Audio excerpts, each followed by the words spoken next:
All right, it's June something. This is Joel Everly, and last time I was here, we were talking about all the things he did in the work world, but more importantly, all the stuff, community service, and just stuff in the community for years around here. And so now Ed's going to tell me about service. So I'll just set the phone down if that's cool, Ed. Yeah. All right, so it can record the voice. All right, so tell me your full name. Edward Peter Gutknecht. All right, and spell the last name. Gutknecht. All right, and where were you born and raised, pretty much? I was born and raised. Well, I was born in Scranton, Pennsylvania.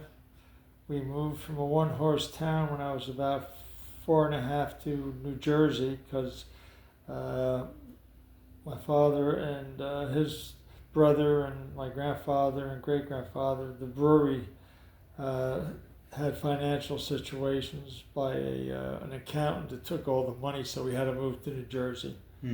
So we went there. My father worked for Budweiser, my uncle worked for Pabst, my grandfather worked for Ballantine. Wow, never heard of that one. So I grew up there and spent all my life there. And eventually I got married and we moved down here. Sports in high school, music, what kept you busy, or work? Sports, I was on the track team. I did the shot put, discus, quarter mile. Then I did junior varsity and varsity basketball. Unfortunately, when I was 9 years old, I had an accident and I had a fracture and concussion. I was hit by a car. So my mother wouldn't let me play football because she was worried if I got hit in the head again, I'd be in bigger trouble. So went through that, and I was on school committees. I did advanced courses for college. And where'd you go to college again? I only went for a short time to Christian University in Bloomfield, New Jersey. And that's where the military comes in to play while you were in college. I was dating a young lady, and I knew from grade school, and she decided I wasn't the one, and I was devastated, and I dropped out of college and went down, volunteered my draft, and that was April 10th, 1967. How old were you? I was 19. All right. And the Army took you? Oh, yeah, went right in. Went to Fort Dix, basic training, then went to Fort Jackson, South Carolina for advanced infantry, and then shipped out to Cu and spent the rest of my time there. One tour there, and that was the first tour, and how long was it? A year. A year? Yeah, they wanted me to stay. Another, I said no. And you got 2 Purple Hearts from that first tour? 3. 3 Purple Hearts. And the last time, well, not the last time I saw you, but the time before that, you were telling me a little bit, about your health going downhill, and God's throwing you a curveball. But I was like, well, are you comfortable with dying? Like, where you're going, you got Jesus, and you're like, oh yeah. Oh yeah. And you started telling me a story about Nam, and it was deep. So we can start there with that story about when you got blown up the first time, or just tell me about Nam when you first got there, or what? Well, when we first got in country, during orientation, we received incoming rounds, so no one knew what to do. They just said, hit the ground. So we did, so we were assigned to a platoon. I was with the 25th Infantry, Company B, and I was Platoon B. So we had a hutch, they called it, barracks, but we were never there. Like after the first couple of days of orientation, we just went right out into the field and just stayed in the jungle for the whole basic year. Jeez. Very little time. We spent, the longest we spent in the jungle was like 68 days, 69 days. Damn. And we lived mostly on sea rations, and we used to get a hot meal maybe once every 2 weeks. They would get it out, but they would drop the airlift to you with the sea no, rations? they would actually come in with the Chinook and set up Oh, okay. And then we'd have a hot meal, then they would close it all up and head back. Mm. And sometimes when you sat down to have it, there'd be an incident where you had to go out and you had to secure an area because like a jet went down or a helicopter got hit. So you're ready to sit down and eat. Oh, time to leave. You got to go out and secure this area 5 miles away or 3. So that took care of that hot meal. But interesting was when the B-52s bombed, they made craters all over the place. And you could put a house in the crater. So as we hit an area in the dry season, we'd come across these huge craters and we said, oh, wow, perfect. We used that one for drinking because they filled up from the rainy season. That one for bathing. That one to do our clothes. But our clothes were ratty, cut open. We had a ringworm. We had jungle rot in our feet because we're always wet. Yeah. But yeah, that was it. That's So, the classic Vietnam that people think of. Not everybody had it like that, but you were one of those guys that actually had it like that. But we were pretty fortunate. We would come across APCs, and those are rolling coffins, we call them, because there was an area that we came into in... Who had the APCs?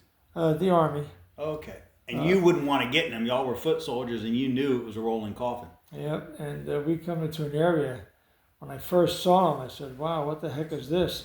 And when the top was blown off, it was like 2 inches thick, sheared up and jagged. I thought it was like rubber. I went to grab it. It was solid steel. But they knew where to do the RPG because they put a hole in the side right where the gas tank was, and it would blow it up immediately. And I say immediately, there was like 9 or 11 of them. So, that was a disaster. Yeah. But, yeah, that was terrible. So armored personnel carriers, like you say, that's what they're going to shoot at. The big stuff. Yeah. You're better just being on the ground where you can maneuver and...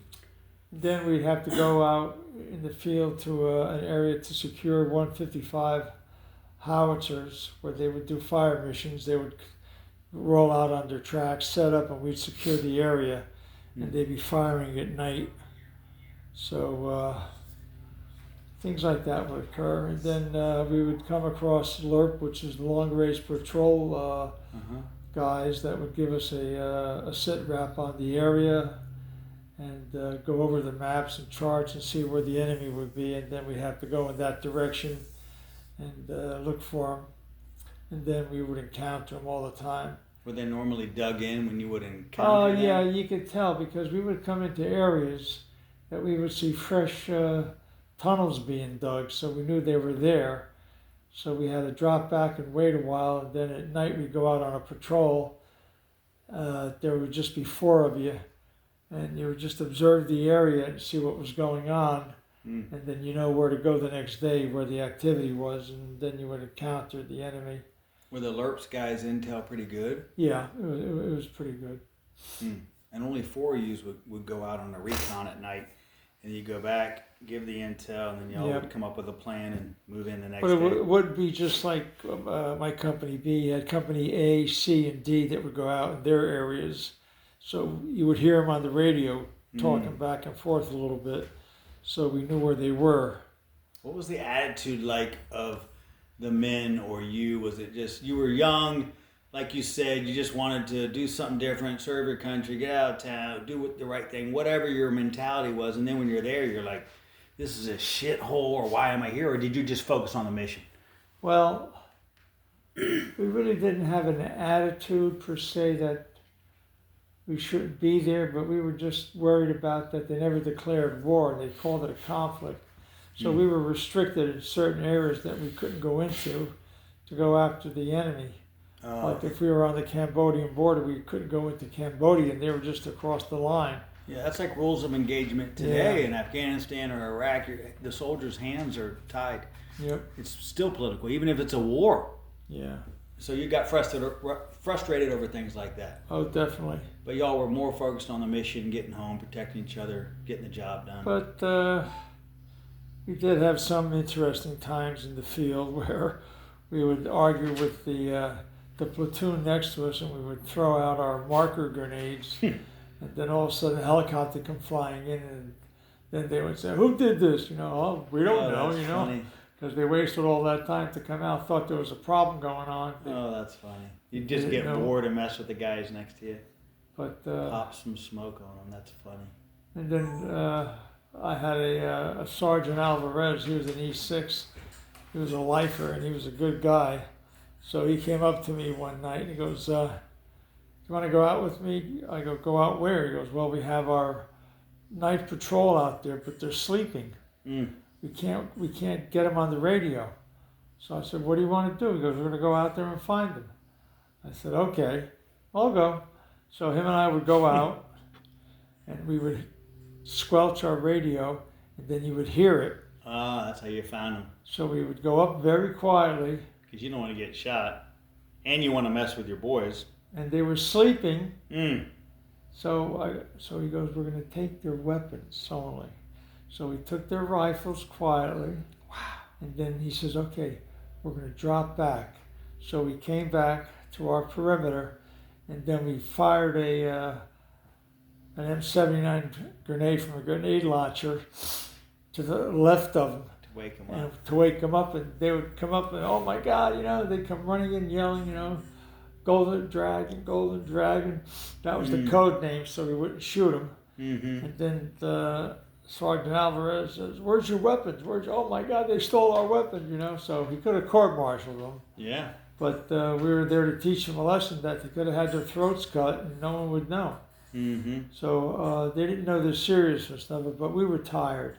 All we Sure. did was patrol all day long, and at night you had a patrol.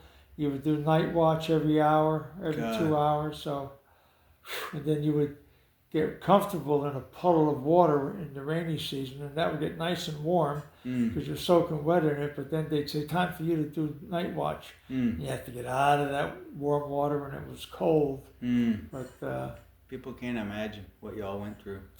it was interesting. And then you'd be patrolling through the canals, and we had no source of water, you would just drop your canteen in the canal as you're walking through it, where the water was flowing quick to fill it up, and then you would throw 2 or 3 iodine tablets in it, and that's what you use for drinking water. Mm-hmm. A lot of guys get sick even though they were using iodine. And some guys are going to the bathroom in front of you. You didn't realize it, but Yeah. that was part of it. But we had a lot of confrontations, and we went through a lot of guys every month. So if I had 18 in our platoon, we would go through 5, 6 guys a month that we had to replenish. And so you never really got to know anybody personally to a degree. And personally, I didn't want to get involved with the other people because you didn't know if they'd make it or not. Right. So it was not like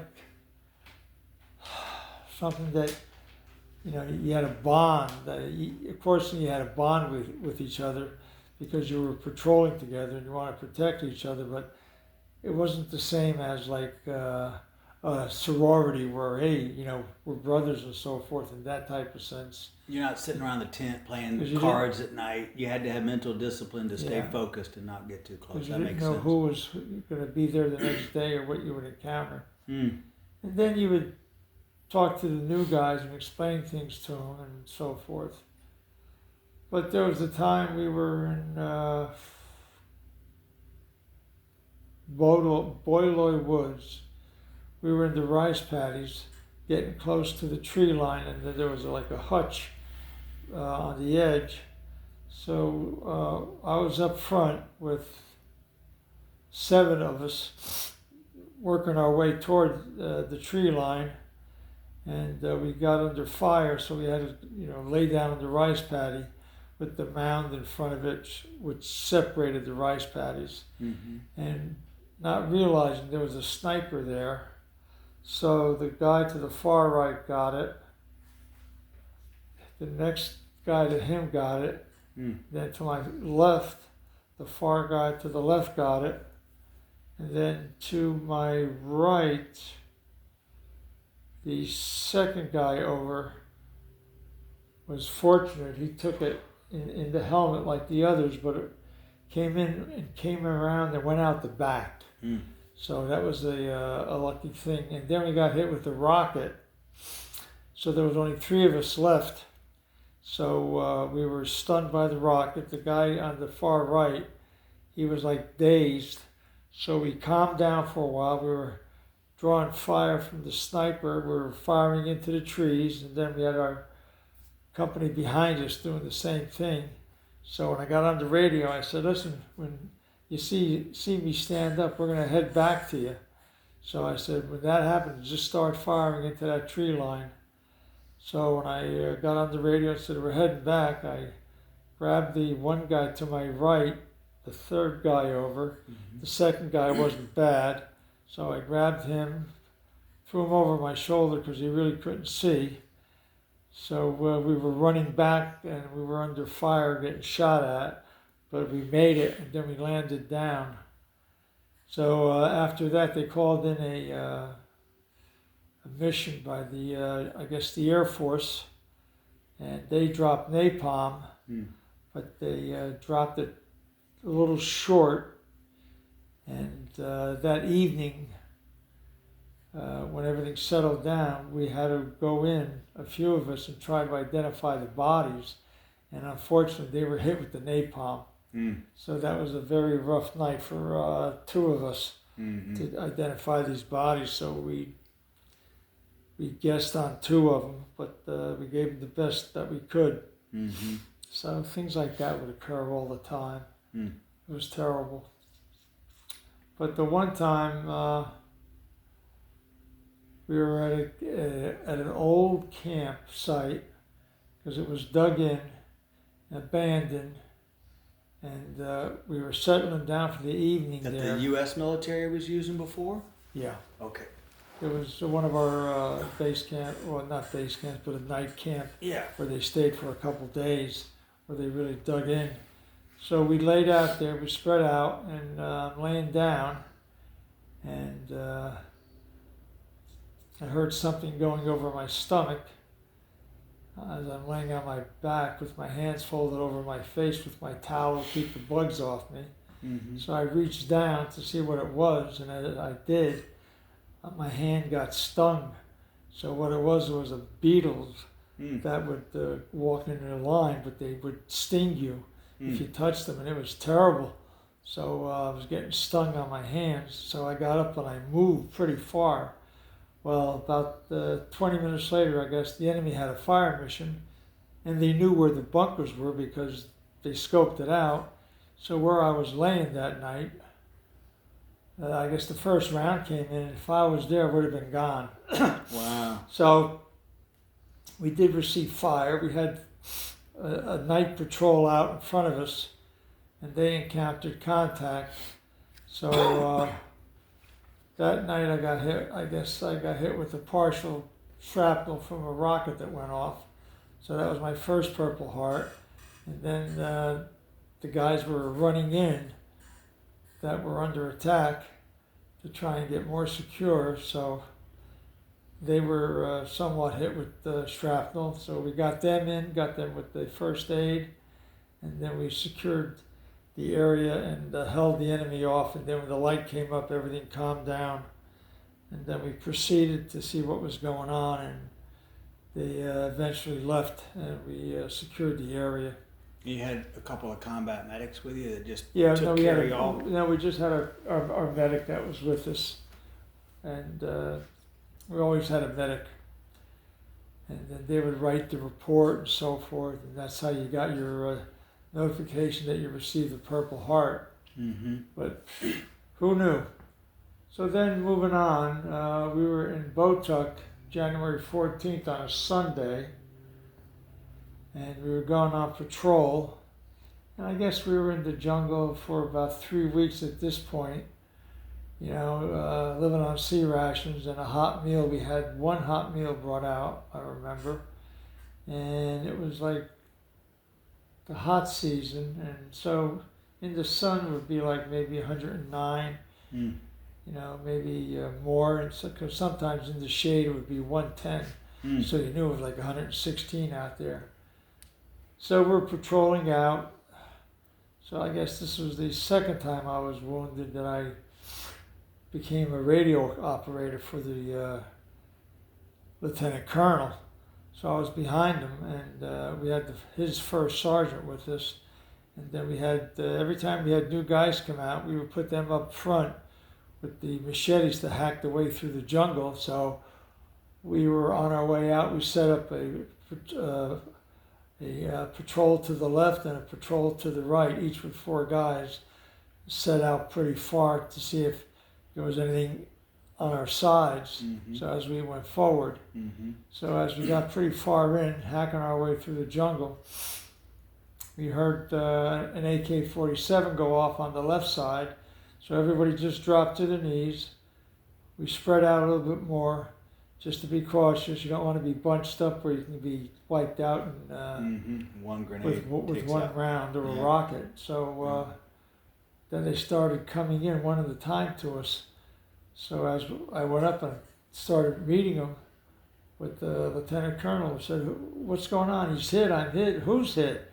You know, they're yelling, "He's hit. I'm hit." Then the next guy came in, and then the second lieutenant came in, and they're going, "He's hit." We're saying, "Who's hit?" Everybody looks okay here. Then the fourth guy came in. He was the guy that was hit, and it was a miracle because he took a round right through the middle of his chest, and it went between his heart and lung, where he's just standing there talking normal. Wow! And we had to drop back farther toward our patrol line, get a helicopter in because there was heavy trees around us and stuff, drop a chair down, get him in on that chair and get him out. And once that was done, we continued to now pursue the area.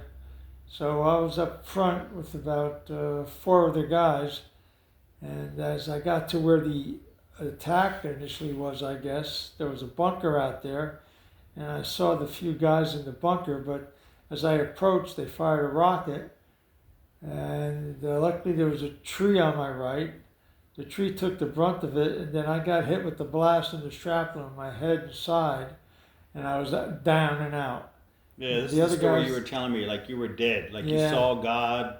So the guys that were behind me couldn't get to me, and they thought I was already dead.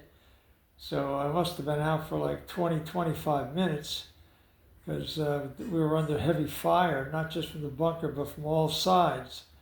So all they were doing was just firing into the enemy positions. So They thought you were dead, and you could have been dead. yeah, And tell me about what happened while you were dead or out, either or. Yeah, And so- then what happened? when I was out, I was totally out. And all of a sudden, there was dead silence, and a bright light appeared in front of me. And in front of that light was God just standing there with his hands down to his sides, with the white garbed robe partially over his head, and a glow that was amazing, that the light was so bright, never burned your eyes. You felt like you were just mellowed out, and you just wanted to flow with him and be with him forever. Now that time frame could have been a second, or it could have been a trillion years. There was no time involved in this because you were just there to worship God. The beauty of it was amazing. So I said, "I'm ready to go. Take me now," you know? So it's just eye to eye, never spoke a word, but you mentally communicated with one another. And he was never said a word, but you sensed his love for you and your love for him. And Peace. when I thought I was going to be going for eternal joy, he reached out with his right hand, lifted it up, touched with his index finger my left shoulder, and then gone totally. And then I woke up in a daze, and I was just stunned, still there laying down. And then after I started to move, I realized what was going on. And then, for whatever reason, I don't know, I pulled out 2 hand grenades. I pulled the pins. I laid down, and I heard the guys yelling behind me, "They're in front of you, they're in front of you, stay down." So why they couldn't advance up, I don't know. I guess the opposition of them firing was too much. So But you were up there. They thought you were dead. They saw you moving, and they're like, "Hey, stay down." And you're like, "Screw it. I'm gonna get these bastards." So I got up, I just had the grenades ready, and I ran forward. I guess I was under fire, but never got hit. Threw the grenades into the bunker. I saw them. I just fell to the side, and I waited. They exploded, and then after that they could advance, and then we were able to get to the left and get to our right and move on. So I guess about 4 hours later, we secured the area, and everything calmed down, and then the medics were there, and a couple of us also were wounded, a few of the other guys, and that was it. What a battle, and the heroics part is really cool, but what's really amazing, the most important, is the God thing, where you were out, you had peace, you saw God, he put his finger on you, pushed you back. That's just incredible. I was ready to go. Yeah? Because I knew it would be eternal love. And you thought you were gone. Yeah, oh, well. This was it. Here I am. This is awesome. It is what it is. Peace. It's like I wasn't in my body. It was my spirit that was conversing. So that was it. And then you said you could feel like bullets going through your uniform. Like that's how close they were. Well, like the shirt. Yeah. Just, but luckily I never got hit. Yeah. So for whatever reason, our clerk for our division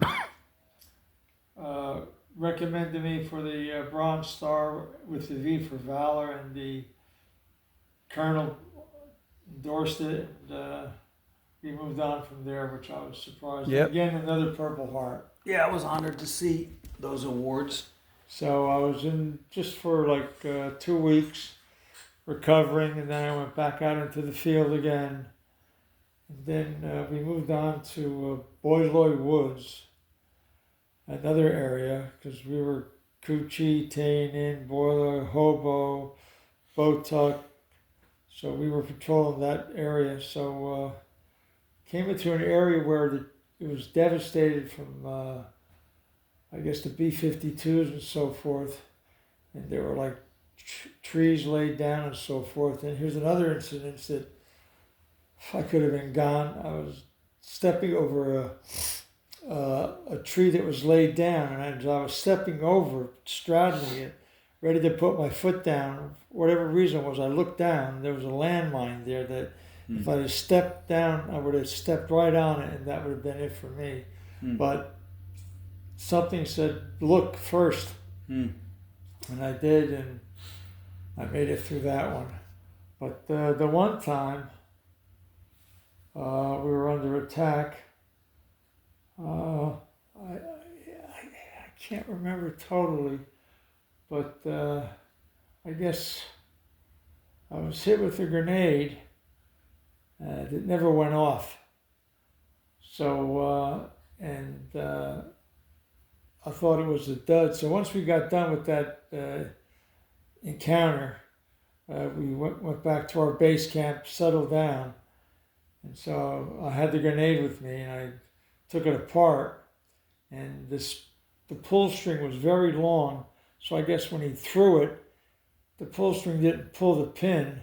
So I thought it was a dud. So when I had it apart, I pulled the pin, and I heard the fuse go. So I threw the clip away, and the thing exploded. Oh my God. So I said, "Oh boy, that was it for me." What was your rank at this point? Well, obviously you were going up in rank during this 6-8 months. I was an E sergeant at that time. I'll tell you what happened. E5? Yeah. I'll tell you what happened with that. We're going to go back a couple months when we had Lieutenant Colonel Dunn come out. And the second lieutenants, we went through those like water.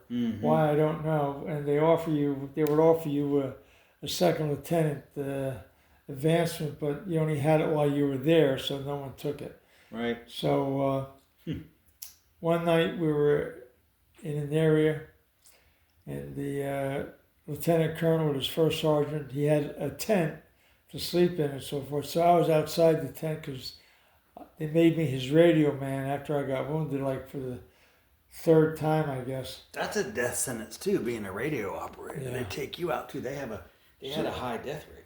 So you had a code book, obviously for the codes with the radio. So we're laying down that night, and then we had incoming rounds. Don't ask me why. 20 years old, who knows? You're young, but he was my lieutenant colonel. When we heard the rounds coming in, everybody was panicking. I ran into the tent and I laid on top of him. I said, "Don't move." And after maybe 5 or 8 rounds, everything stopped. Luckily, we never got hit close. And then that was it. Well, I guess the next night around the fire, the first sergeant and the lieutenant colonel, they were there, and being I was his radio man, I was there also. He said, the first sergeant said, "Corporal, you're out of uniform." I said, "Out of uniform? What do you mean?" "Well, you don't have the right stripes on you." I said, "Yeah, I do." He goes, "No, you don't." He goes, "These are your stripes now. Here, you're a sergeant." Cool. And I think the only reason why I got that was because when the incoming rounds came on, I laid on top of the lieutenant colonel to protect him, because his life was worth more They than could mine. tell you were a leader and that you weren't your average Joe, which is why they made you the radio man too. And But that you was weren't just that. there. That's cool. So not to say that if I was involved with the President of the United States, no matter who the president was, we could say that definitively. Mm-hmm. And if I was in a situation where he was under attack, or being threatened, or being shot at, and I was there, I would jump in front of him to protect him, because he's the President of the United States. Yeah. Right or wrong. It's your duty. That's my feeling, you know. Mm-hmm. And with this going on today, with these riots and so forth, and complaining about the National Guard, when you go into the military, one of the first things they give you is the National Guard ribbon and medal. And they explain to you, your duty is to defend and protect the American citizens and the sovereignty of the United States. That's why you're National Guard. They don't understand that today. And they complain about calling out the National Guard. We're there to protect the citizens in our country. Yeah, and law enforcement. Yeah. Yeah. No, I So agree. that's why today I don't understand what people think. Well, you can't love what you don't know. So these people, thank God they're the minority. They don't love their country because they don't know history like yours. They don't understand American history, world history, our forefathers. All they look at is our little warts, things we didn't do perfect, or this is happening. Anyway, you can't fix stupid. You pray for them, move on. That's why we don't watch the news. Guys like you and I would get furious with all the idiots because we can't relate. Yeah. Thank you, Sharon. It's a tough situation, but So this is about 6 months in when they make you E5? about 7, 8 months. Yeah. And you've been 2 Purple Hearts. You've had 9 lives, almost stepped on mines, bullets. I mean, crazy. Then, You've lost tons of guys. Then the other time we had an incident where I guess a grenade was tossed at us, and it went off, and I got hit with just a little piece of shrapnel, but that was my 3rd Purple Heart. I said, no. I said, you don't have to give it. Oh, no. I mean, there were officers that looked for that, because if you're a lifer, you got to have Purple Hearts.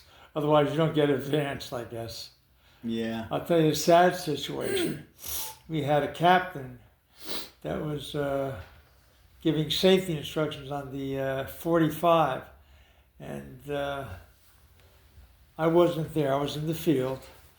They were telling me about it, and he was giving the class on safety on the 45, and he goes, what you never do is put your thumb on the barrel, the opening, and hammer it down, because the hammer is a manual hammer that will hit that bullet. So what he did was he pounded it down on the table, To show but the him what gun not was to do. loaded, Oh Lord. and he blew his thumb off. That's okay. 2 weeks later, he was out there humping in the field, which he thought he'd never do. And we didn't want him out there with us, but he would never make any more rank after that. So things What a like story. that. But we had a lot of bad instances too, because we would have the Yellow Hornets was our helicopter assignment that would take us out to the landing zones, the LZs. Mm-hmm. So we would load up in the morning, and they would fly us out, and then land us down. And we were in Tain Indus one time, not in our base camp. That was in Cu Chi. We were very rarely there, but it was early morning, and we were along the tarmac, which was a metal tarmac laid out, that was the landing strip. And so it dipped down where you could lay down in a gully and look over it and watch everything. So we were all laid out along it, waiting for the helicopters to come in. Meanwhile, there was a helicopter already there getting ready to go out by himself, whatever. And then we saw one coming in. And unfortunately, that one that was sitting there was going out. And then the one that was coming in, they hit each other, flipped and spun. And unfortunately, when these guys looked to see what was going on, a few of them got killed because they got hit with the blades that were flying across the tarmac and stuff. So we yelled, "Stay down," but it was too late. So in that instance, we have our own problems that we cause our own situations. Still today. We had a situation where we had a hot meal brought out to us, and as they were setting it up, came in by Chinook. There was 9 people on the Chinook, the 2 pilots, the 2 gunmen, and the cooks. So as they were setting up, the head cook was a heavy guy, so he was like leaning over with his back toward the others, the field across the way, and we heard an AK-47 go off. Just a couple rounds were fired at us, and all we heard was an ow, and it was the cook that got hit in the butt. But because he was so fat, he really didn't have that much damage done from the bullet that was in there. So when they were done setting up, they went back with what they had. So there was like 4 guys going back. So as we just about sat down to have the meal, we were watching the Chinook fly out. So it got about a mile out, and it disappeared in a cloud of smoke. And what they had was a fire mission from a base camp, and the first round they fired hit the Chinook. So that was it for the meal. We had to go out and secure the area again. So we really did, I hate to say this, but we really did more damage to ourselves at times than the enemy did. Yeah. And people don't realize that. Yeah. Another stupid incident, we're out there, in the jungle, and I guess Company C, the platoon, farther down, and it was at dusk, and you heard the one guy going, "I got to go to the bathroom, I'm going to go out there." So he tells them, and he goes out there, and I guess he's there for a while. Then all of a sudden we hear an M16 get fired, and he kills the guy coming in. The guy thought it was an enemy coming in. We said, "What the heck's going on? Didn't he tell you he was going out?" Didn't matter, I guess. The guy panicked. So things like that occurred. Yeah, it's And then I had the frustrating. First Sergeant Holbrook. Let me tell you, he had temples tattooed all over his legs and stuff from different wars, and he was like a lifer a long time, 28 years, whatever. So we were at our base camp, and there was patrols coming in, and no one identified themselves, and he was a loud first sergeant, he's yelling, fire at them, fire at them. So he came up to me, he goes, hit that claymore, hit that claymore. I said, I don't, he goes, hit that claymore. I said, I was about to pull the trigger when they finally yelled golden dragons, and I stopped. And he had guys already starting to fire. So I would have wiped out guys that would have lived on my mind the rest of my life. You know? Yeah. But instances like that. And shit's gonna happen.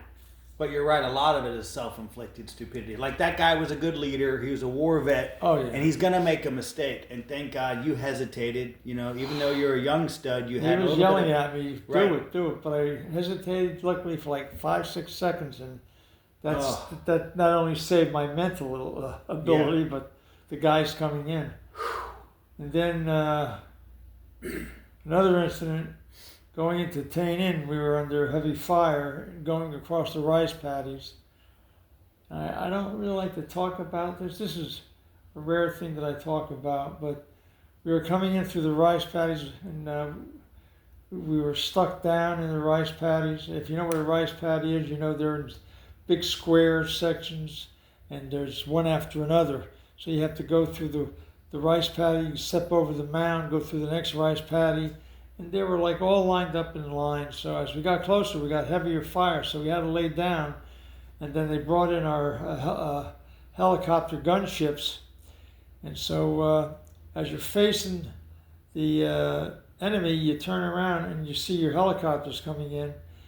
And all of a sudden, they were firing their rockets, but they fired them too soon. And they took out a couple of the guys along the rice paddy lines. Luckily, they were farther down the line, not close to me. So I was so pissed off that when they started coming in again, I stood up with the M79 grenade launcher, and I'm yelling, it's got to be the enemy again this time. So I was standing up ready to fire the thing. The first sergeant, luckily, was near me. He came over, he knocked down that barrel as I pulled the trigger, and the helicopter pilot saw that round going below him. And as I looked up, I was pissed. So the first sergeant said, I could have court-martialed you for this. I said, but they were firing on us. I thought it was the enemy. Let it go. So that would have been your excuse. So we finally made it in to Tain Inn, and there was like armored personnel carriers, just a few, not damaged, but they were there. So as we got in, we got luckily by them, and that gave us some barrier of protection from the rounds we were receiving. And then I see these our helicopters flying above, dropping. We thought they were little pamphlets to say, you know, you're surrounded, surrender. And as we looked up, all of a sudden there were little squigglies. They tear gassed us. So now we're blinded by the tear gas, bouncing off the armed personnel carriers, hitting trees, working our way toward the village, and luckily we made it okay. But it was never ending. Constant chaos. Just Through a the whole- cluster F, yeah. Whole time. It was amazing. But the guys were good. They were there. They did what they were there to do. Even though some questioned the reasoning, they had a duty to do, and they did it with pride. God bless them. God bless all of them. But you would make friends, and you would lose friends as soon as you made them. Yeah, I bet. Then some guys would get Dear John letters. And there's one guy in particular, I don't want to mention his name because I remember him quite clearly. And he got a John Doe letter, and he was, so I guess the one time he stood up and took a round intentionally, and that was it. And then they had to write a letter to his parents that he died bravely, and they never knew the reason behind it. But his wife left him, or his girlfriend left him. Yeah, He she just sent said, him a "Screw Dear it, John broke his letter." heart. Worst thing you can do to a soldier in combat. Yeah. So, yeah. Constant. So, luckily, Any good times? Yeah. During that deployment, you had some downtimes, good Yeah, conversations. You had some laughs when you messed with the other platoons, but it was mostly just hell. We did have R&R. So I put in for Australia for a week. So when I was ready to go out, they said, you can't go. I said, why not? You have to have a passport. I said, no one told me that. So they shifted me over to Japan for a week. So I had R&R over there. And then because I was wounded a couple of times, the second time, they gave me 4 days in Vung Tau in country, which was on the Red China Sea. And it was a beautiful village. The colors of the buildings, yellows and greens and so forth. Then you're on the Red China Sea, and then they would bring out pineapple trimmed like a lollipop stick. You would buy that, and you would enjoy that. So, and they had special quarters, but you were also there with Viet Cong. Wow. That was their R&R place too? Yeah. No way. But you didn't realize it. Wow. But you could tell, I mean, because, Crazy. you thought they were, South Vietnamese. But, yeah, They that were was... getting paid not to fight and just chill out and make sure you guys don't do anything stupid. So after that, you go back into the field. But after the one time, 68 days, we came in because our clothes were just shredded. We all had ringworm. We had jungle rot on the toes. And so they had us come in for a week. We got all new clothes. The medics took care of the feet with powder. We had, pills for the ringworm. And the sad thing was, you'd be going through rice paddies, and some of them were old rice paddies, so that made the difference. But once you got out of them, you would stand up and you'd tell the guys, okay, drop your pants. They'd say, why? Look for the leeches, and you'd have leeches on you, and you never felt them. So we would say, don't pull them off, because you'll get infected with the teeth. Either your cigarette lighter or pour salt on them. So that's what they had to do. So they gave us the time for a week. Then you went back out again. But being 11 Bravo, you were in the jungle most of the time. But that was it. I mean, there's a lot of other instances that I could talk about, but you could talk about it for. I think I've mentioned quite a few. Yeah. Some I really didn't want to mention about how we hurt ourselves, but that's it. That's war. Well, God bless you for your service in that crazy time. And it was a whole year, huh? Yeah. And then they would have guys extend. The regulars would extend for 2 years. But you know what? When I came back, I could have joined the National Guard, but I said, you know what? I think I've had enough of it. Yeah. And in retrospect, I really should have joined the National Guard. And 2 reasons. 1, another pension. 2, you're in defense of your country as the National Guard. But, a lot of guys came back fed up to a degree. Nobody welcomed us back. Yeah. They didn't care for us. So all these protests. And when I was over there, they had the riots in Newark, where they really destroyed the city to a degree, and the main avenue going up to Irvington, I forget the name of that, Central Avenue. But you can't understand to a degree the destruction, but I do understand, and I do feel sorry for the undertrodden and what they've gone through, and they have been neglected, if you know what I mean. And hopefully things have changed. Everybody's on an equal basis today, and if you're qualified, then you get the job. If you're not, you don't get the job. That's how it is. Yeah, amen. Things have changed for the better in general. Yeah. But when I came out, my brother got me a job on Wall Street for 2 years. My brother was in corporate bonds, I got a job with a company called Walson Company, a trading company, 60 Wall Street. And starting out, I worked in the back office, and it was the security office where we checked the stocks to see what was going on with the clients, because you would have stock purchasers where they would say, I don't want to have the certificates in my house, you hold them. So it would be in street name under your authority.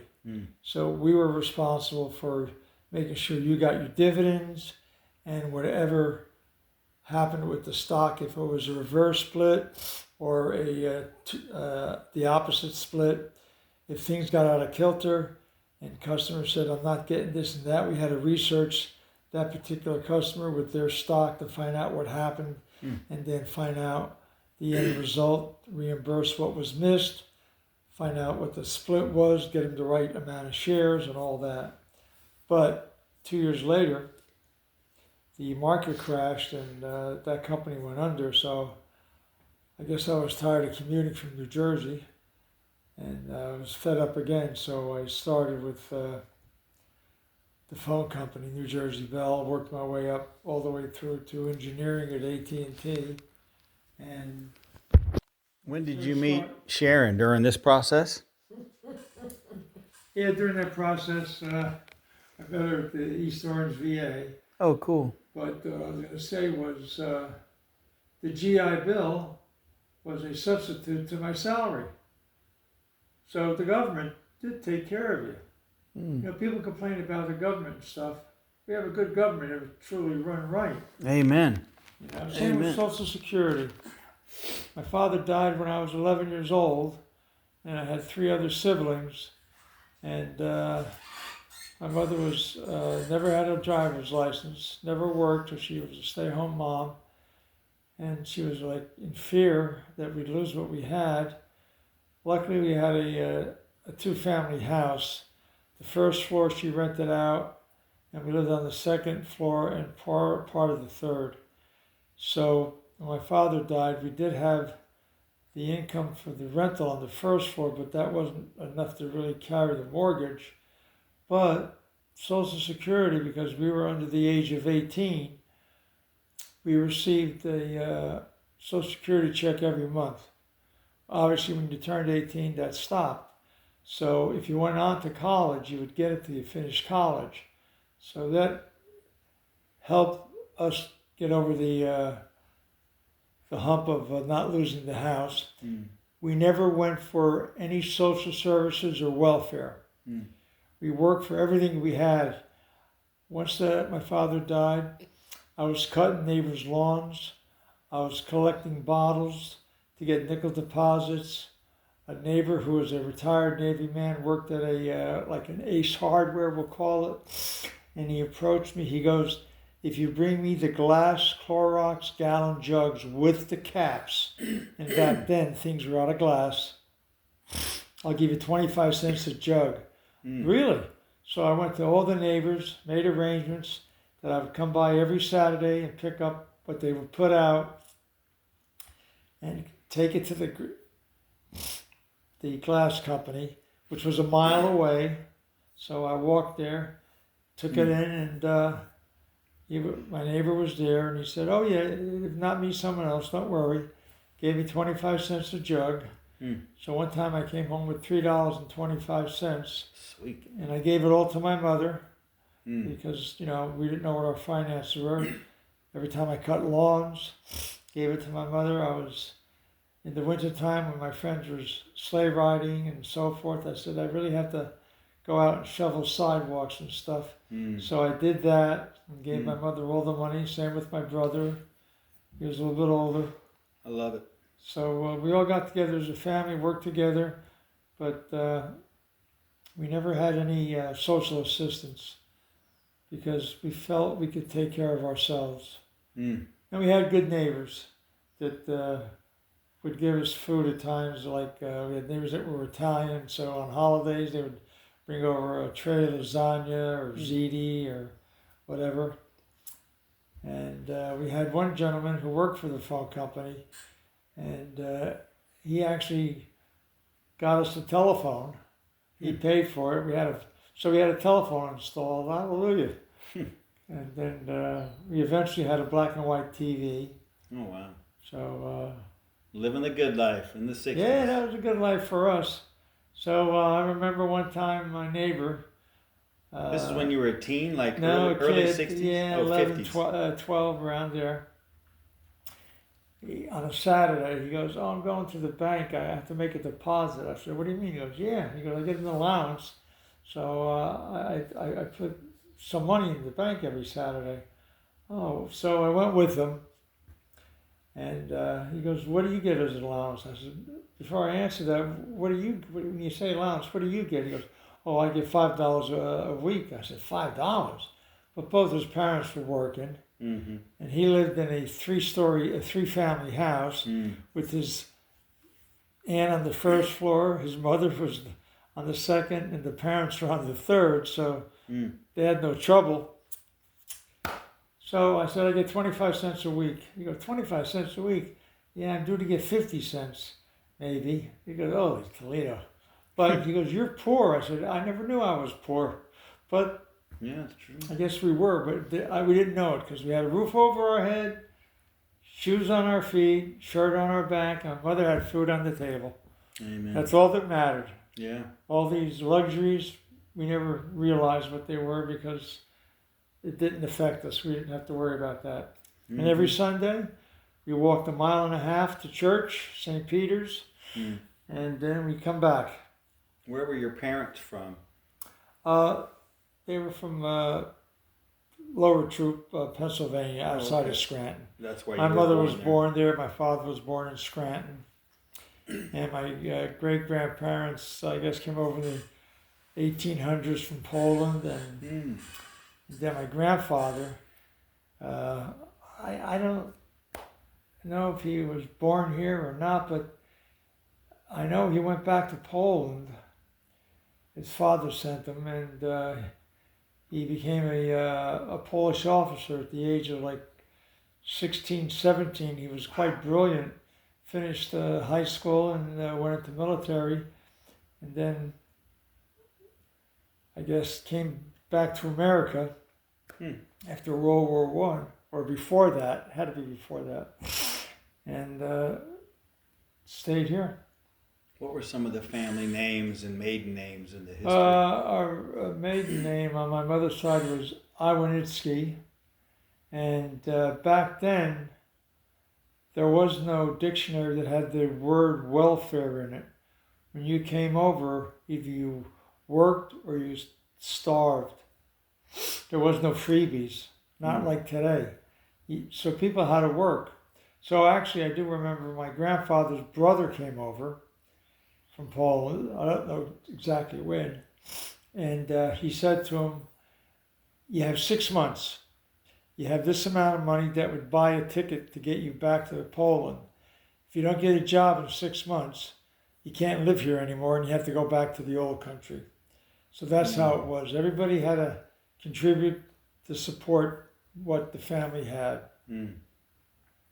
So that worked out. Now, my great-grandfather, on my grandfather's side, my mother's father, came over in the 1800s, and he was a overseer for an estate in Poland where he would manage the game, the fish, the woods, the fields, the farm, and he would be in charge making sure the family had food. And that particular family had 4 daughters only. And the one daughter fell in love with my great-grandfather, my grandfather. And was it my grandfather? No, my great-grandfather. So what happened there was the overseer told the daughter, big arguments, if you're in love with him and you want to marry him, you don't exist in my family anymore. So you could leave. So that forced him to really come to America, and they left. So she received zero inheritance. She never existed with that family ever again. Wow. That's how strict they were. So when he came over, he actually worked for the Scranton mines as a supervisor, and he would order the timber to do the shoring up of the tunnels. But he would order a lot of the timber from my great-grandfather, who had a farm when he came over, got a farm by Lake Wallenpaupack. So he raised cattle, limited pigs and so forth to live on. And he would cut trees and sell it to my grandfather, who then in turn would do it to the mines and do that. So being he spoke fluent Polish, and he could read and write fluent Polish, the community was Polish, and they all worked for the mines, basically. And it was a poor community. You can go back today, it's still a poor community, but it has changed as time moved on. The people would receive letters from Poland, but they couldn't read them. So they would approach my grandfather, and he would translate them, and then they would ask him, "Can you write a letter back for me?" He would do that, and then they would pay for the stamp and give him maybe 2 or 3 cents for doing that. And a penny was a penny back then. And that's another way that he did things for the community.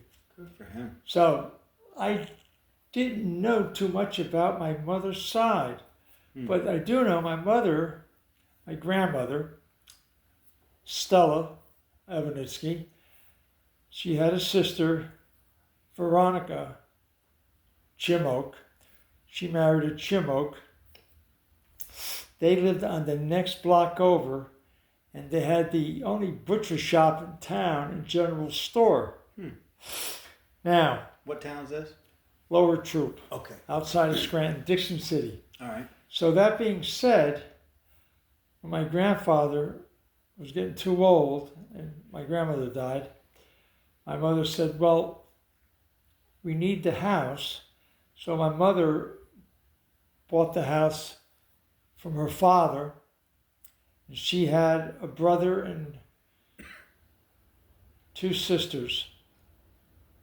So the one sister came over and said, okay, so Grandpa sold you the house. I'm going to take the curtains, the bed. And so my mother goes, well, what's he going to sleep on? And what is he going to use for curtains and stuff? You ain't taking nothing, you know? Oh, okay. So that was that. But my mother actually borrowed the money from her aunt, Chimok. So now Frank Chimok could not read or write or count. So who owned the butcher? He was a butcher. He had a store with a big house and a big garage. So, Aunt Verna was the one that was in charge of the books and everything. And so I know it went back in time because my mother's brother, my Uncle Lou, was young at the time, I'd say like 11, 12. I guess Chimok had the very first cooling system for the meat. And he told the company, hide it in the display cabinet. And they did. And the equipment was in the basement. And it had to be recharged every week with alcohol, whatever it was. So my uncle, my mother's brother, would go there and do that. So that was an interesting story. And my uncle, my mother's brother, went to the technical school in Scranton as a young boy. And he became an engineer. And he had to change his name from Iwanitsky to Evans because he would never be accepted as an engineer, even though he was brilliant, because he wasn't English, Scottish, German, like that. Wow. That's the only thing Detroit would accept. They would never accept a Polish guy. So in any event, he moved after the war to Detroit and worked for Garwood Industries, innovator of hydraulics, garbage trucks and stuff. So he knew how to build them and everything else. Meanwhile, Garwood Industries had a couple sons. The one son was marrying a Fisher Body daughter. So, and that was, Chevrolet, GM, and so forth. When he married the Fisher Body daughter, General Motors was saying, we contract Garwood Industries for hydraulics. So he said, we could sell that company and we could just now contract to an independent company and not have this responsibility. So they did. They closed the company down. They said, okay, Garwood Industries no longer exists. What? Yeah, so you're gone. Well, what about, there is no pension. So he had to sue for a pension. The pension was $50 a month. And that's all he got for the rest of his life. So that being said, prior to that, Chevrolet was having a trouble with their hardtops. The hardtop would come down, go on the car, and then they would have to weld it and reset it as it got to the end because it was out of alignment. So they could never figure out how to fix this problem. So the Garwood son said, well, I have a gentleman that's an engineer at my company, and we'll get him over here. So they brought my uncle over, and he's observing the line. And within about 30 minutes, he says, okay, I know your problem. They said, what's the problem? He goes, when you're bringing the roofs down, it's on a harness. Once you set it down on that car in position and you clamp it, and you release the harness, that's where you lose the control of the roof. When I do the garbage trucks and they bring the box in, that frame is still secure to the assembly line. The box is brought in. When that's all set, they release it. Everything is square. He solved their whole problem. Wow. So guess what they did for him? They gave him $100 for saving $1 million problem. So that's how that was. So that's about the extent of knowledge I know of that side. My father's side, which is Gutknecht, I know a little bit about it. More than I think I know about my mother's side, because I don't have any real records of my mother's side, which is wrong to a degree. And another thing, when they moved over here, English was important. So they had us children speak English, and they made a mistake by not really teaching us Polish because they want to assimilate as Americans. So they really did us a what's the word? Disservice. Disservice by Because not, you lost your history. lost my language. Yeah. So that being said, moving on, my great-grandfather came over from Germany. He was a brewmaster. So he worked for Fell's Brewery in Dixon City. So what happened there was my grandfather also worked for Fell's Brewery. And moving on, he had two children, my father and my uncle, Francis, which we call Midge. And they both worked for Fell's Brewery. So my grandfather had three sisters. One married an accountant that, this is in the 40s and very early 50s, took over the accounting. So that being said, the bank came knocking at the door 7 years later and said, you owe us all this money. How? We pay our bills every month. No, we haven't received a payment in years. Well, the accountant, who was an Irishman, stole all the money and left. So the brewery closed. So going back in time into the 20s, my grandfather was a sheriff in Scranton, on the Board of Education, ran the brewery. My great-grandfather was a brewmaster. So when he had the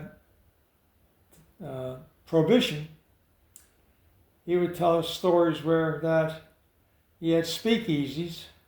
So he was actually a millionaire back then. And my father and my uncle, they dressed to the nines with my grandmother. So he said the feds would have a raid. So he would say, okay, we'll do this raid this night. So he would tell the guys, listen, I want to do 2 boxcars over there for the feds, 1 over there for us. So they'll raid those 2, break them all up. That'll make them happy. They can brag about they did a bust and everybody get back to work. Love it. So what ruined our family fortune, and this is a black dot on the family, a very sad situation. There was a Board of Education meeting that my grandfather was opposed to one of the bills that they wanted to pass. It wasn't good, and they knew it, but they were going to do it anyway. So, the next meeting we'll see how we vote. So meanwhile, he went to Lake Wallenpaupack or somewhere fishing for 4 or 5 days. Well, while he was gone, they were going to have a meeting on the one night. His best friend, another police officer, came out and got him and said, Frank, they're having a meeting on the Board of Ed about this resolution, so you better get down there. So when they had the meeting, he came walking in. They were surprised he was there, and an argument ensued. And his best friend tried to calm him down, and the gun pulled out of the holster and went off accidentally and killed him. So at that point, our family fortune was gone because he had to buy his way out of it. So at that point, we were no longer a millionaire, and it was a very sad case. It was his best friend. So the resolve was, I don't know, but there is an article in the Scranton Times. My brother couldn't find it quite yet. He was researching everything. So that's what declined our family. This was in the 30s, you think? 20s. 20s around there. I say 20, between 20s and 30s. Okay. But I'd say no, it had to be, they were young. It was after Prohibition. I'd say early 30s. So in any event, time moves on. So the brewery was still in existence, but it had to close because of foreclosure, because of what happened. And that was around 50, 52, 53, because it had to be 52 around there. Because we moved when I was like 4 or 5. So if I was born at the end of 46, so say 47, 51. My father commuted to New Jersey from Lower Troop because my grandfather, when the brewery closed, he left and went to New Jersey, and my uncle left and went to New Jersey, and my grandfather lived in Broad Street, Newark. He worked for Valentine Brewery downtown. My uncle worked for Pabst Blue Ribbon in South Orange. My father went out there, and he worked for Budweiser in Newark. So my father lived during the week with his father, which was my grandfather, on Broad Street. And then he would commute Friday night. He would drive all the way to Lower Troop, and back then it was just Route 46. And then he would spend the weekend. Then he would leave Sunday morning around 5 and time it to get to work at Budweiser. And he did that for almost 8-9 months. And then he told my aunt to watch us kids because, and my sister was the oldest, so she could have handled us, which she did. But they went and they started looking for a house.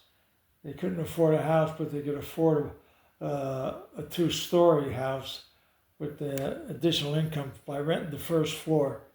So they did that, and back then the bank was First DeWitt Savings, a private bank, and they secured a mortgage, and we moved early 50s to Belleville, New Jersey, and that's where we resided the rest of our lives. Wow. But that's how it worked out. But my father died young, 44, and I was 11, Jeez. and my brother was like 13, then my sister was like, the other one was like 14, and my other older sister was like 16. How did he die? Well, he contracted pneumonia in the and then he was in the hospital, and he was in an oxygen tent. Now, this is what my sister was telling me. And he had to go to the bathroom, and he was buzzing the nurse and buzzing the nurse. They never came. So he got out of the oxygen tent. Once he stood up, boom, had a massive heart attack. Wow. And that was it. So my mother was devastated, like, how are we going to make it? And that's where the Social Security came in a big way. And all the kids started working to help, like you Yeah, said. and we Everybody started pitched in. right away. I said, no, we'll help. We'll help. You know, my mother never really demanded that we do anything like that, but we all said Yeah. for us to survive. We got rid of the 55 Chevy or 52 Chevy, couldn't afford it, so we had no car because my father had the only vehicle. And then later on, we eventually got a 55 Chevy that my sister drove to help out, and we all helped with that. How long did your mother live? To about 80, Oh, wow, God bless to her. 83. Long And life. but when she had the final stroke where she was debilitated, she would have to be line fed. And she said, no, take me to the hospital. And she just waited and finally passed in 5 days. Wow, thank God. It Well, went quick. Yeah, she didn't want to have anything, just lay there and die. I don't blame her. So and that's what my brother did also toward the end.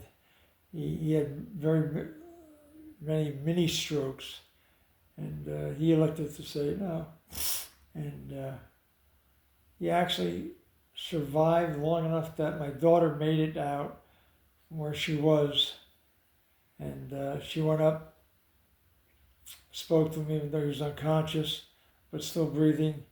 And after she spoke with him, all of a sudden, like, a sigh of relief went from my brother. His head laid back, and he passed away. As if to say, thank you for coming, Melissa.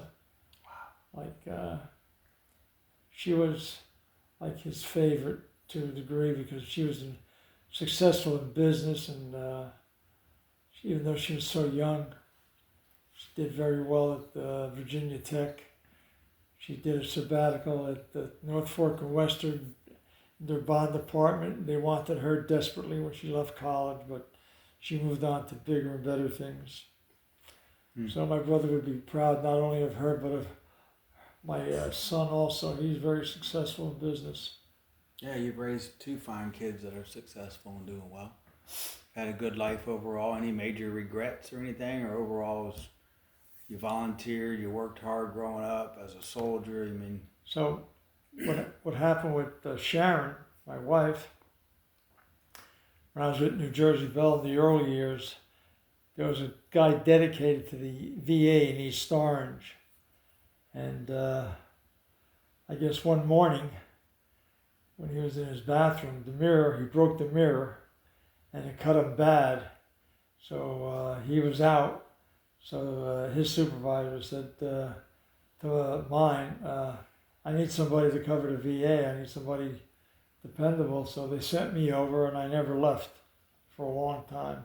So I was there for like 4 years.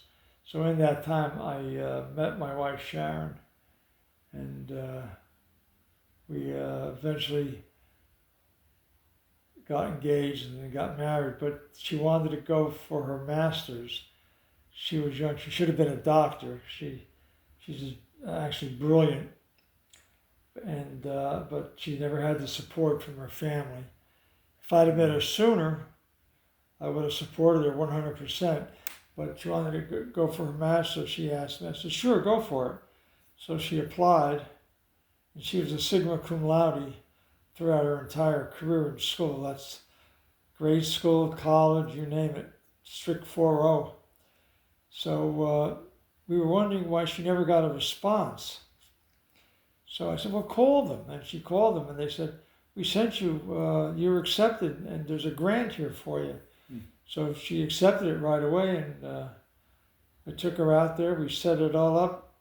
We rented a place, and with another one of her friends, and I commuted like every 5 weekends. I'd go out for 4 days, and I'd clean her place and then take care of whatever she needed. She had a beat up car. Her father had her buy as a used car. So I fixed that car up so she'd have a safe vehicle. And then while she was there, we planned the wedding. I made all the arrangements with my sister and sister-in-law. We did everything. We just drove out. I drove out, brought her back, had the wedding, drove her back, and I flew back. She had the car and finished her master's, and that was it. Then when I was at the VA, I had an opportunity to meet a gentleman that was paralyzed. It was a sad story, not to elaborate on it, but he said, I was approached by their engineers and said, can you figure something out telephone-wise that we could work, that he could use to call out and receive calls? So I said, well, what are you putting in? So they were devising what was called a suck blow machine, where you would suck and you had 10 channels, and you would go to the one you wanted, you would stop, and then when you blew, you would activate that channel. So I devised a couple of relays that went through a telephone that would turn on a speaker system, and it would automatically dial the operator. And then he would explain, I'm an invalid, I don't have the use of my hands or anything. I like to make this phone call. And we got that all set. And at the end, he actually had tears in his eyes with me, because I did that on my own time. That's cool. Good And story. Well, you had a heart, and you proved that through life, just always volunteering. And they did an article on me with him and their engineers also. I mean, I worked with them, and we devised everything. I figured out my portion of it.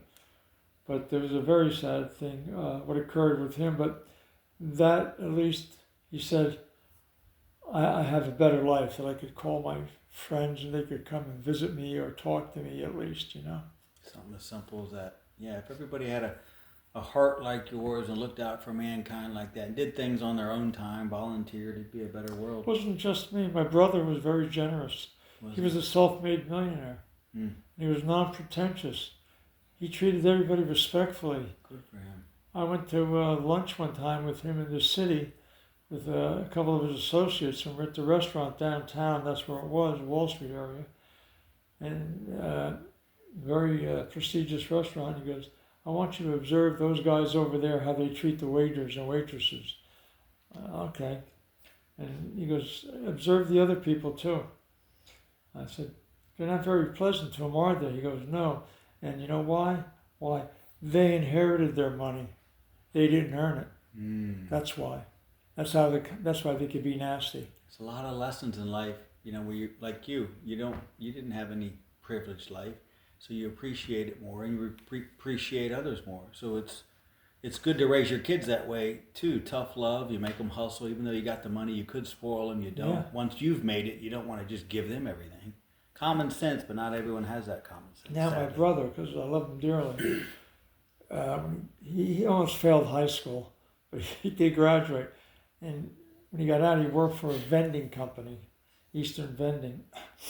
So I would clean his equipment, and he would give me $5 a week, which was very generous of him. So in any event, there was a guy that worked there that had 4 kids, and he said he didn't make much money. And my brother's fiance was a designer She was going to design school.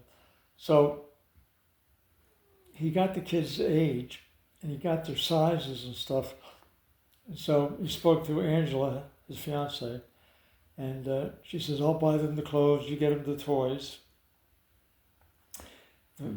That one Christmas, he said, Christmas Eve, he got there 11 o'clock at night. He woke him up with his wife, and he said, listen, we want you to have a Merry Christmas.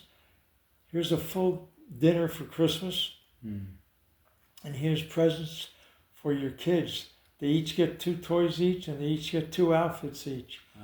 My brother goes, Ed, back then, $500 was a lot of money. He said, I spent $500 of my money just to, he goes, It's like tears, 5,000 now. the tears in their eyes made it worth it. Wow. Amen. I mean, they were really struggling, you know? Yeah. And he did say, go to social services, explain your situation and what your income is and so forth. And the guy approached him later on, you know, a couple months later, and said, Joe, I did what you suggested, which I never realized, and they're supplementing me with an income for food. That's great. That's what it's there for. People Yeah. that need it. So, but my brother was also very generous in many ways than others. Actually, he belonged to the Montclair Country Club, and Yogi Berra belonged to it, and Phil Rizzuto belonged to it. And my brother was their toastmaster, and he would do toasts for celebrities and so forth. They loved him. He was a great guy, right, Sharon? That's Yeah, cool. he was very generous with people. Just had that gift and he loved But his neighbor. so was my sister and her husband, and my other sister was poor, so we tried to help her out a lot. But yeah, but that was passed on to our kids. They're the same way. Hard work. They're generous. Well, no one would work like them today, I'll tell you that. Yeah, they're hustlers. But as far as serving for the government, I have no regrets. I'm proud to be a veteran. I get a disability, which I really refused, but the doctor said, no way in hell. I said, but I'm one of the lucky ones. I have my arms and legs and stuff. He goes, you still got wounded, Ed? He goes, and I haven't gone to the VA since I got out, but I had to go because I was running out of Darvon, and the only way to get renewed was to see the doctor. And when I came in, and I said, no, I don't want anything, because you're entitled to it. And he says, oh, no. And they paid me for 4 years I never got. And, I understand the pride thing. you know, I'd rather someone that really lost more than I could ever think of losing deserves it. Sure. That's why, you know, I get it. You don't have to explain Yeah. it. A lot of people can't understand it. Like, I always tell people how blessed I am. I feel like you. My wife's like, you deserve it. You earned it. You were always gone, blah, blah, blah. I'm like, whatever, you know. but They see it differently. You and I see it like, hey, it was what it was. It is what it is. Yeah. It's just duty. I have my legs still. Look how blessed Yep. I am. Yep. We just look at things differently. And that's good to be humble and just happy with what we got. Don't deserve anything. But then again, I ran a blood bank, you know. I volunteer fire and rescue in my town. You know, I did a lot of volunteering all my life. But down here, I think I did the most volunteering. Yeah, I got the Oh my interview from God. last time. It was amazing. You inspired me to look into a few more things. I was very. I thought I was busy. You I was were a very- hustler. You were out there doing all kinds of great stuff. I was very surprised the original garden group on their own got together and Yeah. did this event for me, and actually the one gentleman who's a craftsman with wood, the original house when it got destroyed, he took sections of the lumber and he made me a wine stopper with the wood. Oh, that's cool. Yeah, you know. And It's better to give than receive, but and it he does doesn't- come back to you. And he doesn't give those away. Oh, I bet. He sells this stuff. But I was very touched. Yeah, it's But, cool. you know, so You could have just golfed like a lot of people. We can't judge them, but you were out there hustling. You had great ideas. You were getting involved in so many things, and that just comes natural for people like you. But you're the minority, But sadly. my But wife it is would, what it is. my wife would take the kids to the nursing home she consulted at holiday times, and they would set up the tables for them. They would talk to the elderly people. Yeah, They would bring that's awesome. their instruments and play music for them. So my wife instilled it into the children at an early age. Yeah, There's people less fortunate than us, you know, but there's nothing wrong with it. But you know, I just want you to see that she really Yeah. that's awesome. made sure that they learned the proper ways of doing things. We And did being things like thankful. that with our kids as well, and it benefits them in life, which is why your kids are secure now. They're humble. They understand life's not all about money. Give back. It's all these lessons that a lot of kids don't get to learn. Now, when I first moved here, I helped a lot of neighbors with their houses and stuff. They had situations and everything. You know, I'd crawl in their crawl space and help them pump water out, you know. And they said, wow, thanks for your help, you know. Man, no one really does this. I said, well, you're my neighbors. Why not? You know, Yeah. we have a variety of different neighbors here. And they're all welcome. I'm not a racist in any way. I just feel sad for certain things that could have been better.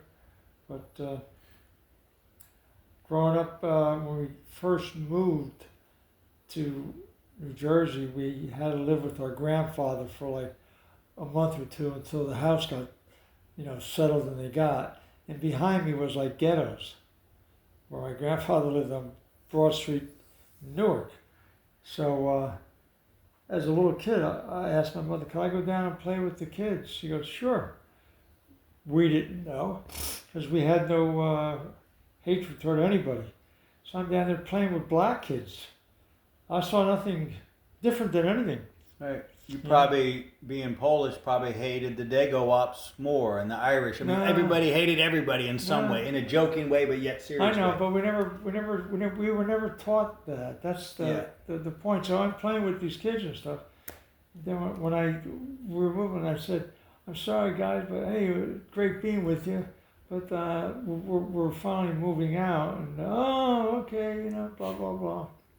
But that was it. Yeah. Yeah. I guess I don't know. It's been a It was wonderful different. life. It was different. Different world though. Yeah. But yet the same, it's like you read the Bible and a lot of people will be like, oh, that's then. No, the same stuff's going on. So back then, people were racist and prejudiced as well. Some people thought they were entitled. Yes, we have more of that now. We've created that mess ourselves. That's true. But there's still a lot of good in the world. There's still a lot of patriots. There's still a lot of love. Now back then, as a kid, we used to play because we had no money. A broomstick and a wiffle ball. That was a big thing. But my neighbors were Italian, so you go hey wop, and then they call you hey, like the difference between Polish and Polish, Yeah. But it was done in a Yeah. not in a mean way, but Right. joking way. Yeah, you're okay, Right. You can't throw knives in Italy, you know that, right? Oh, what do you mean? Well, when the knife hits, it goes whop, giddy. Oh, that's pretty good. And then they come back with something else. Sure. Everybody would. But that was everybody it. harassed. I mean, there was everybody. no anger, nothing like that. Right. It was like a comedy show. Yeah. Good old days. Today, it's Oh, you can't say anything I politically tell you, I incorrect. just don't understand it. Well, also too, that's the time where the neighborhood raised the family. You know what I'm saying? You And we had lot a of diverse neighbors, neighborhood. yeah. We Now had people neighbors don't that were care about Jewish, and so I tell you, even though we were poor, and my mother worked at a delicatessen for the two Jewish owners, and they had a daughter, and she used to get 10-cent tips from these people. When there was a death in one of our neighbors' families that was Jewish, she would say, "Ed, I'd like you to take this down to them. What is it? I bought a tree in Israel for the family, Even though we didn't have much money, she would still come up with the money to pay for this thing. God bless her. And then I would take it down and say, my mother wants you to have this in memory of, your relative and stuff. And there was no hatred. Yeah. We never thought of hatred, no matter who you were. Same team. I mean, Just like in Vietnam, you're all brothers. yeah. It was just amazing. Yeah, it's sad, and that's again. I think it's a lot of our leaders' fault. This whole division, and it's Now, I the remember- devil's plan as well. I remember I was like 5 years old, I guess, sitting in our tiny kitchen, which was maybe half the size of this room. I'd come in and from playing a little bit, and there'd be a black guy sitting at the table, drinking like ice cold lemonade my mother make or something. So I'd sit down next to him, and we'd be talking, and I said, "And you're the guy that comes down with the pots and pans and the mushrooms and stuff?" "Yeah." He goes, "Yeah, I trade with your mother tomatoes for some mushrooms at times, because she doesn't have the money. But I can sell the tomatoes to other people as I go down the line." Oh, nice, This Thought chit nothing chat. of color, Right. just nice person, Yeah. Never brought up with any Yeah. any racism. And my grandfather was one of the founders of our church, which was on the next block, and a penny was a penny back then. And they didn't, say, "Hey, listen, we need more money. Give. Whatever you could afford, you could afford." Everybody was poor at that time. Yeah. In fact, some of the houses are still haven't been painted since I was a kid. Wow. And I can't believe our original house is still there, Wow. doing good. Yeah, poor doesn't. It's not prejudiced towards a certain race. Poor is poor. No. And sad that racism was still alive and well in the South back then, but they've come a long way as well. I told you when I was in the Army at Fort Jackson, South Carolina, we went in on a weekend, and I don't know if you want to record this, but we went in with a black guy. Now, being from the north, I never knew Well, what was going hold on a second. I'm going to end the recording, not because of this, Yeah. but you can't talk too long just because of your health, and I got to get to the VFW Yeah, Bible study. yeah. But you can continue the story. But